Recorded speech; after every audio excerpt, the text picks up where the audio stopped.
Brachner Gorge for me is one of my favourite spots in the Flinders. I mean, different things catch different people's eyes, but it's more than just what catches my eye in there, it's the absolute history of it. It is so perfectly imperfect that it looks like it's man-made in places. You know, you're talking history well older than you talk anywhere else in the country, perhaps anywhere else in the world, and it's all there. Fossils, you'd swear someone has built this. It's like driving through a museum. A geologist would just get an overload in there. You can't come to the Flinders without doing Brachner Gorge. A little bit of a deviation in off the main drag here into Beltana, but well worth the drive. Has anyone been in here before? No, but it took a big right handy and it looks pretty good in here.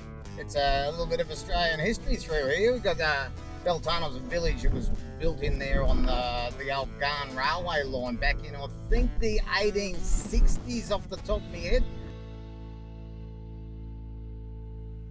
Jan, Beltana, one of the most interesting places, in my opinion, here in the Flinders because it's got so much history, but it's still living, isn't it? It absolutely is still living. We have an active community.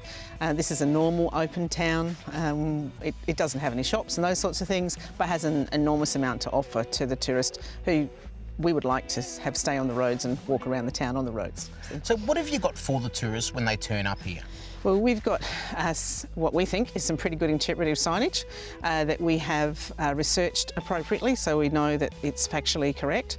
And we've done it with, you know, like what this building is, and but we've also done it from the perspective of how did transport change over time, and what was the impact on a town like this when transport changed over time. Because when you actually research it, you can see that transport was one of the things that had the biggest impact on it. The camels started here, the Afghan cameleers came here first, so it's a very, very deep, rich history. I remember years ago when someone told me about here first, and they said, oh, it's a little ghost town out there. It's not a ghost town, is it? No, it's not a ghost town. And You're not a ghost, you live here. No, I do live here.